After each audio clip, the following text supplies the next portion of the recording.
Welcome to God's Table Talk, where real life stories and testimonies of faith are brought to the table. I'm your host, Paul Eck. We're talking to Debbie Bowling. And Debbie, let's just start. Give us a little background on your childhood, where you were born and raised, that sort of thing. Okay. I was born in southeast Missouri. We lived in the country. My dad was a teacher in the beginning, an ag teacher, and my mom was secretary-treasurer of the Richland School District, and that's where my dad taught. And then my dad went from teaching to Farmers Home Administration, worked for, managing people's farms and things. But Mom actually retired as treasurer of that school system. I'm the oldest. I have two younger sisters and a baby brother. And we farmed. In fact, I was the only son my dad had for many years, so I drove tractor. My sisters and I, we chopped cotton, we hoed beans, we did it all. We picked cotton, we did it all. But we farmed, and then Dad, had his job, and Mom had her job, and went to school at Richland and graduated from there. Yes. You said that your parents music was a vital part of your family. Talk a little bit about that. Well, we lived from Sikeston, about maybe 13 to 14 miles from Sikeston, I guess. And my grandparents lived there. So we did what everybody else did on Saturdays. You went to town, right? In fact, every Saturday we went to a little bitty cafe because Dad loved their fried chicken. And that little bitty cafe was owned by a guy by the name of Lambert. And it turned into, but when we were going there, it was just a little bitty, maybe 6 tables. Wow. In a little bitty cafe, and so it was a pretty good childhood we had. We went and watched the Cardinal games with Granny and Granddad, after church on Sunday, and yeah. But you guys, you told me that you guys would sing. Your mom and dad loved to sing, and you guys would have the radio. That's where I was going. No, that's fine. That's fine. Yes. You started talking about Lambert, and my mind went completely blank. For those people who don't know, Lambert's is the home of the Throwed Roll, and it's like a tourist attraction. They have tour buses that come in there. Oh, yeah. Were they throwing rolls back then, Deb? No, they weren't. not. Okay. They were not. They had rolls, but they were not throwing the rolls back. It was the chicken that drew Dad. Okay. All right. They weren't throwing the chicken, though. No, just throwing the roll. So let's talk about music, because music's a big part of your life. But let's talk about that early influence. You and your mom and dad singing to the radio, I'm assuming, when you were going to Grandpa and Grandma's house. Not even to the radio. Oh, really? No, Dad, they would just start singing like Chattanooga Choo Choo and all the songs from way back when. And so we were right in the back seat, and we were joining right in. And yes, music was very important. Now, your parents, by your own admission, weren't regular churchgoers. So what was the first experience you had with Jesus and with the church? Well, we were going to the Methodist church in Sikeston, but there was a little church down the road from our house in Essex, or out in the country, that we had neighbors that went to it, and so they had kids, and that's where we started going. And a lady by the name of, we called her Chig Lane, one of her kids went to that church, and she just adopted us all into a youth group and sing. We would go to different churches. We would go to nursing homes, just the youth group. And so that's where I even learned harmony, singing there. And so, yes, music has been important in my life. Now, was there a draw to the Jesus at that time, or was it because you were with your friends and you were doing something, like you said, singing, that you enjoyed doing? Is that the draw to it, or what was it? No, it was probably just the kids, and Jesus was there all along. Of course, he chose me a long time ago. Yes, but I was a good girl. I didn't know that I needed to give my heart to God, until. Now, we've there was this big revival in the late 60s, early 70s in the Boot Heel. And your husband, you didn't know him at that time. He was a part of that. That's right. Tell us a little bit about the first time when your friend, you decided you're going to go to this, whatever the revival that was going on. Well, word was out. It was everywhere. And all my friends, of course, here was another little Baptist church here was a Baptist church here was a Baptist church. And so, but at school, we all heard about it. And I think there was probably a group of 3 or 4 of us that went to Idalia, the very first church. And we couldn't go every night, but we went enough that I knew that that's what I wanted.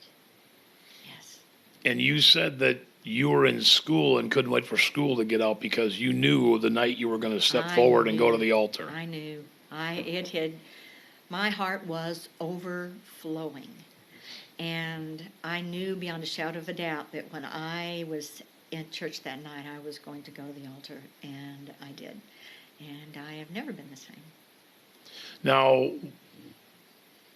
your parents weren't regular goers. Did that change their attitude as far as what church was, or I remember going to my mom and dad's bedroom when I got home from church. They were in bed asleep, and I remember telling them that I had given my heart to God that night, and they weren't overly excited. It was like, are you? I mean, they didn't say, "Are you sure that you want to do that?" But they just weren't positively sure that that's what was happening and what needed to happen in my life. I don't know. I can't question what their feelings were, but I do know that, and it was even after Terry and I were married. They were still going to church. It's not like they weren't. But when Terry and I got married, oh my goodness, they absolutely started with friends of theirs the same way that I did, and they absolutely went on fire also.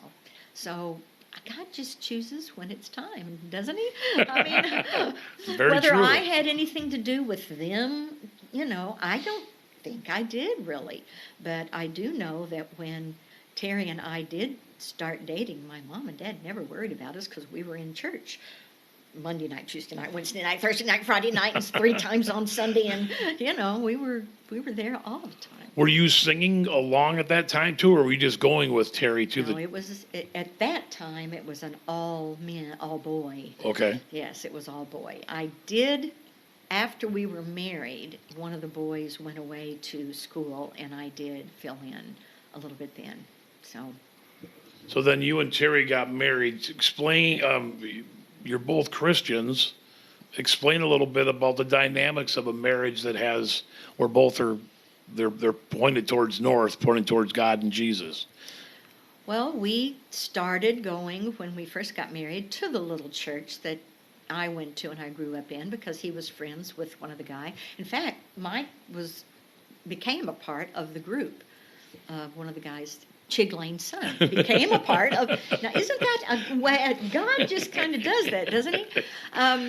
So it was good. We were in church. We actually led the youth group at certain times. We were involved in the choir. Terry led the choir. We were very involved. And then we moved to Farmington, and his job, we worked full time. And there weren't any General Baptist churches in Farmington. And we didn't know what to do. So God took care of that in that we had our insurance with State Farm Insurance, and JL and Evelyn Seal were our insurance agents. And the store that Terry was managing, Janet Morgan worked at that store, and Gary Romine, Terry knew him from Gary sang or played in a gospel quartet down in Boot Hill, and we sang at the same things that that and Gary lived up here, and Gary was going to that church. So, that's how we became Nazarene. Talk about you have two sons. You and Terry have two sons. They're fully grown. You have grandkids and stuff. I'm not sure if we can say it this way, is it easier raising sons when you're with a Christian mindset, or were there struggles along the way? I don't think I ever want to know the struggles that I don't know already. I have enough gray hair anyway. But I raised two sons that, were they in church? They were, but at that point in time, our boys wrestled, and it seemed like every weekend or every other weekend, we were not in church. We were at a wrestling match, so we probably weren't as involved back when they were in high school as we should have been. But God takes care of that too. Yeah, and as far as they knew that we were Christian parents, and they definitely appreciate it now. They know the marriage that we had, and they know the love that was in our home, and absolutely, it influenced them, I'm sure. Yeah. And that's interesting. You say they understand it now, because I think there's a lot of people that they think that what they're doing is fruitless, and they're taking their kids to church because their kids aren't responding, their kids aren't going to the altar, they don't seem to be getting it. But it's later on when you see the fruits of your labor. And I think you were there when David gave. Oh yes, I was. Yes. Yes. Yeah. At what was it called? That was the Promise Keepers in Kansas City. Yeah, yes. I remember that so clearly. It's one of my favorite stories of David, and hopefully one day I can interview him and he can tell that story, because it was an amazing story. Yeah. Well, it was pretty awesome when he called, and he said, "I'm changed. I'm absolutely changed." Yeah. So yes, even though you raise your children, they have to make decisions all their own, and and they will. Now I want to talk a little bit, because I think it's really cool. Well, you've been by your own admission, you've been healed twice. The second time, you don't really know what you're healed from. But let's talk about the first time. What had happened? You had done something to your shoulder. Tell that story, if you would, please. I had torn my rotator cuff, and it was ripped. And I couldn't have the surgery that the doctor said that he thought that I needed,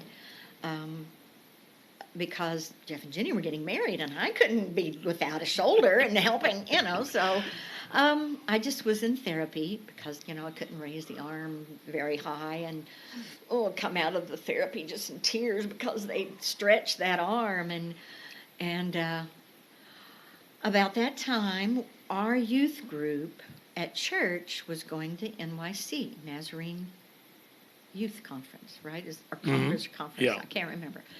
And it was in Houston, Texas. And just picture, 8,000 high school and college kids with their hands raised, praising God. And of course, we were there, also. And Michael W. Smith was singing, and we were all just worshiping and not even knowing that when it happened, I happened to look up, and my arm was completely in the air. No pain. I have no idea. Didn't even ask for healing at all. But it was just, I looked down the row and screamed at Kathy Rome. I said, "Look, my hand's in the air! My hand's in the air!" And then I think I told you that the next morning in the shower, I had to scream again because I could reach back. But yes, absolutely, I was healed. And you've never had any surgery on that? Never had any surgery on it, never. Now, the second one was a little bit different in the fact that you were healed, but not what you were healed from. Explain that. We were at a Bible study, and the Bible study was over, and Jim Allen was praying. He was leading the Bible study, and I was praying, and I felt a warmth, a heat, and it was going all the way up my body, my chest, all the way up. And at that point, I wasn't listening to Jim. I was going, Lord, what's going on? What is happening to me? And I was healed. I have no idea what I was healed from, but I know beyond a shadow of a doubt that he healed me at that point of something. What makes you believe that? I mean, what is it about it that just the feeling of it, or what is it? You said I was healed from something. No, I just knew. I knew after it was all over. I knew. I didn't even say, Lord, was I healed? I knew I was healed. I, I, I knew that something went on inside my body that was not indigestion. It was, it wasn't any, it was nothing like that. And I've had hot flashes. I know what hot flashes feel like. It wasn't a hot flash. So I just knew. I knew God had done something inside of me that I had no control over. I know one of your great ministries that you love is children.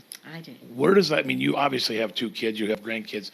Where does that love come from? Does it go back to the woman that you talked about, the little church? You kind of took all the teens in and. I never even would have thought that until you just said that. I don't know. I actually started to, because I was filling in for someone because they left or they couldn't do it anymore or whatever. And I was never a teacher. I did substitute a little bit, but after I got finished my college, but I was never a teacher, and didn't think of myself as being able to teach. But I learned just as much as those kids did in the very beginning. Will still do. Yes, my just filling in became a ministry, a passion. I love them. What do you get out of it? Which may be an odd question. Have you seen those kids come and hug me? Have you seen them anxious to get out of there and go downstairs? And if you could hear, we're studying David. This is our last lesson. So I go in today and I say, okay, who have we been studying? And David. Okay, well, who was that king? What was his name? Saul. Okay, well, what was this last lesson about? Where was David? They remember it all. Henry, all of them. It's just amazing. And I've always heard that about the age that I'm teaching right now is where they absorb the most. So they're going to absorb Bible stories. They're going to know. How tough was the last year with COVID, you not being able to do that and not be able to interact on a personal level with those kids? I was sending their parents through Messenger, either Superbook, episodes or VeggieTales episodes, and then I would send the kids envelopes with all kinds of crafty, stuff, little crosses, stickers, whatever, on a weekly basis. And it was just, I didn't want them to feel like we deserted them. You know what I mean? Mm-hmm. And I didn't want them to feel like that God's not still in it. So we did the best we could. It was hard. So since you were about 16 or 17 years old, when you stepped forward and became a believer, have you ever doubted God? Oh, no. Never doubted God. I've questioned why he would maybe allow some things to happen, but I've never doubted God. I've never doubted that I made the wrong decision. No. Does he ever give you an answer as to why certain things happen? We're talking about some tragic things that have happened that you've had to deal with, whether it was in your own family or in people that you're close to. No, but he gives me devotions the day that I need them that tells me that waiting, how to wait, how to hope, how to trust. So, do I have ever had an answer to a prayer? Every day, I would say yes. I get an answer to a prayer, but I just think that one of the things that here, let me back up a little bit. Okay. One of the things that I think that he gave me was a spirit of peace. And I've been told that by other people that they see that in me, that they see a spirit of peace in me. Okay? The job that I've had for 40-something years, I have been in a situation in an area, in an office, with Christian girls, with Christian ladies that have even encouraged me more. So God has put me exactly where he knew I needed to be in my ministry and in my office, in the work, in the family that I need to be in my wonderful, wonderful husband that has been my rock. No, he said the same thing about you. Well, I know, but he's confused. How important is prayer in your life? Well, it's talking to God. I mean, you don't want to go a day without talking to God.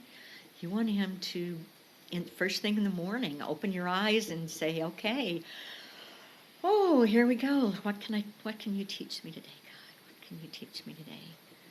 So, yeah, it's absolutely important. And I think I'm a little known for that at the office because I have over and over had people call me, even after maybe they leave the company, they will call me and say, would you pray? Would you pray? And I have stickers, little Post-it notes, pray for, Murdoch's husband.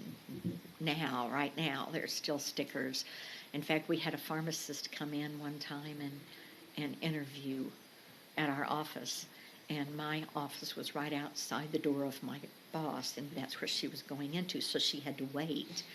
And she told me later that one of the reasons she took the job was because of my prayer notes, that she wanted to be, she wanted to be in that situation. And believe it or not, it wasn't probably but a few months later that we had her in the office and all of us were gathered around in prayer because she found out she had cancer. Mm. So we all gathered around and we prayed. So prayer is not only important in the church, in my home, it's my office too, wherever And I imagine you pray a lot for your sons still and and their families and your grandkids. I absolutely do. How important is that? How important do you believe that is to pray for them? It's the most important thing a mama can do for her children is to pray for them. You can tell them all day long what you want them to do. In fact, what we want them to do is not always what God wants them to do, and that was proven with David. It's when he was in high school, he was in the CAD program, and he just knew that's what he wanted to do. So he went to Springfield College and started the CAD program and realized that that's probably not what he should be doing. Well, Dad and I were devastated. That's what he's supposed to be doing, But if that's what he was supposed to be doing, if that's what he would have done, he would not be where he is right now and in the position that he's in right now. So, goodness gracious, God can change our minds, or children's minds, and no matter what we think is best for them. That's why we have to just say, okay, Lord, you know better than I do. So I've asked this question of some other people. your vision of your life when you were a little girl or a teenager in that little town in southeast Missouri, how different is that vision to what it is, to what your life is actually like now? Well, I swore I would never marry a farmer. And then after we were married, he farmed for how long? 3 years. So, yeah, God says, And then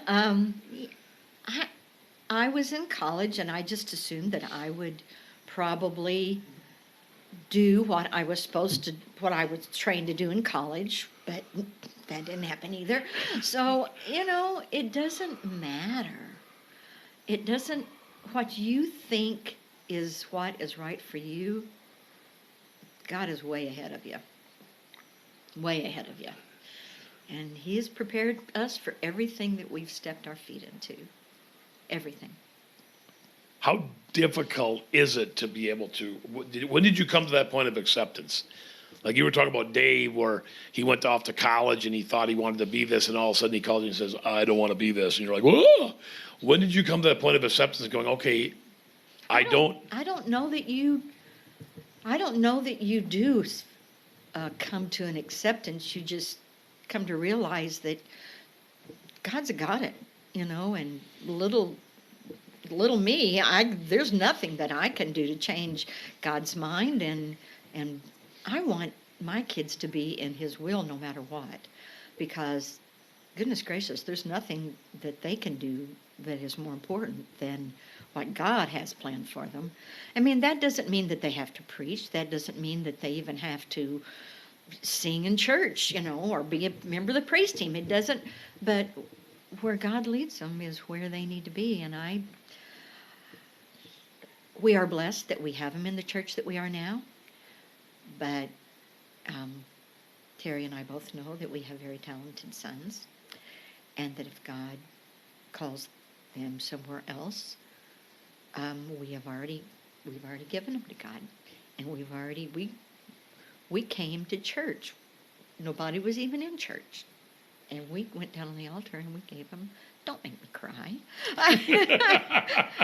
And we said, Lord, you know where they need to be. So now, do you feel you have a mission here from here on out, whether that means when your life comes to an end or when the rapture happens? Do you feel like you have a mission? And would you share it? Keep on keeping on. I have kids, but I have the kids at church, but I also think that I could possibly raise up some other teachers that would be able to carry on and probably be more active with the kids, like taking them maybe more places and all. So I feel like that God has already, He's put me where I needed to be for a place and time, and that there is probably a time when someone else probably needs to step right in, and we have an amazing group of people that could do it right now. In fact, Caitlin, she came in with me again today. They're back from COVID, and the kids are back. And before COVID, she had told me that she wanted to possibly help.